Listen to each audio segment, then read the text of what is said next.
कर रहे होंगे कंटिन्यूस सेशन में। निफ्टी बैंक की आज की फ्राइडे की स्ट्रैटेजी आ गई है। सीएनबी सिवास का मॉर्निंग पैनल रेडी हो रहा है, बढ़िया सी टीम रेडी है। कुछ और ट्रेडिंग आइडियाज जोड़ूंगा, लेकिन पहले आज के फ्राइडे के बिग स्टॉक्स कौन कौन से चुने? सबसे पहला तो ऑब्वियस है, लेकिन उसको मैं रिपीट करना चाहता हूँ। BSE Bombay stock exchange, BSc dark green. और इसलिए क्योंकि अब वो क्यों गिरा था बीएससी, क्योंकि वो एनएसई ने अपनी एक्सपायरी बढ़ने का डर, वो कि भाई मंडे को आ जाएगी। लेकिन ध्यान रखिएगा, बड़े गैप अप के बाद पीछा मत करिए इसका। ये ना मार्केट ना उनको रिवॉर्ड करता है जो थोड़ा रिस्क लेते हैं। ये 3900 टू 4000 पे हमने इस पे लॉन्ग कराया था, क्योंकि वो लग रहा था, प्रीएम्प्टिव देख के लग रहा था कि अच्छा, उस समय व्यू ये बन रहा था कि बीएससी अपनी एक्सपायरी शिफ्ट करके फ्राइडे को ले आएगा। फ्रैंकली बोल रहा हूँ मैं, उस समय जब लॉन्ग कराया था तब हमारा व्यू ये था कि बीएससी अपनी एक्सपायरी शिफ्ट करके फ्राइडे को ले आएगा। और वो अब ये नहीं पता था उस समय कि ये न्यूज़ इस तरीके से आ जाएगी। लेकिन जैसे भी आए, आप कान ऐसे पकड़े, इवेंचुअली अगर आप कान पकड़ते हैं तो वो हो गया ना मामला, तो वो आ गया उसके फेवर में। लेकिन ध्यान रखिए, काफ़ी हद तक ये रैली अब प्राइस में है।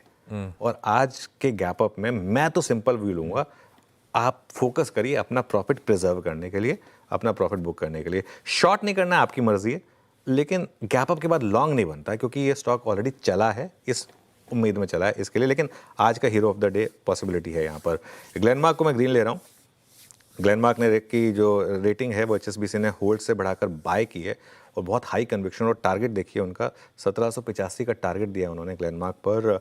और एक मॉलिक्यूल है जिसकी आउट लाइसेंसिंग की बात हो रही है, ISB 2001।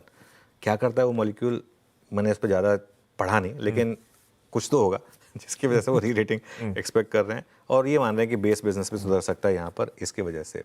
और फाइनली एक और स्टॉक जो मैं ले रहा हूँ, एक बार आप कल का संवर्धन मदरसन का चार्ट देखिए।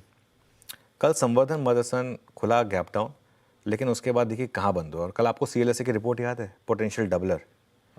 कल स्टॉक ने क्लियर कर दिया था कि ये अब यहाँ से नहीं गिरेगा। अब ये सिर्फ खैर आज का संवर्धन मदरसन ने एक स्टेटमेंट दी है कि उनको कुछ इम्पैक्ट ही नहीं पड़ेगा। यूएस के जो टैरिफ हैं उनके जो ज़्यादातर पार्ट्स है ना, संवर्धन मदरसन ने एक बहुत इंटरेस्टिंग चीज़ की थी, आपको याद होगा, उन्होंने एक डीमर्जर किया था।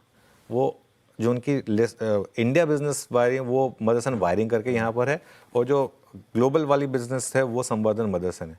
उनके ज़्यादातर पार्ट्स यूएस में ही बनते हैं, और वो यूएस, मैक्सिको, कनाडा का जो एग्रीमेंट है उसमें कवर होते हैं। तो इस वजह से CLSA भी पागल नहीं है जो कल वो इतने बड़े न्यूज़ के बाद वो इस तरीके की रिपोर्ट लेके आएगा। तो टेक्निकली कल एक्चुअली आपका पैसा बना होगा मदरसन में लॉन्ग करने पे, शॉर्ट करने पे पैसा नहीं बना होगा।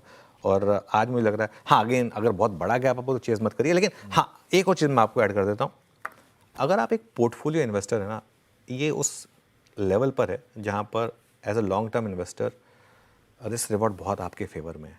उसका एक और कारण बताता हूँ मैं आपको। इवेंचुअली टेस्ला को भी इंडिया आना है। ये अब ऑलमोस्ट अपने 52 वीक लो से रिवर्स कर रहा है स्टॉक।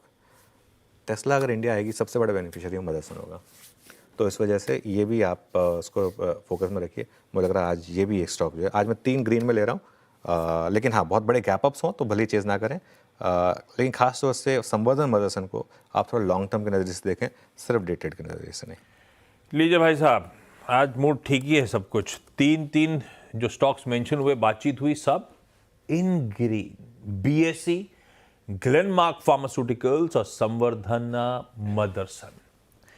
पैनल को दिखाइए और प्लीज साथ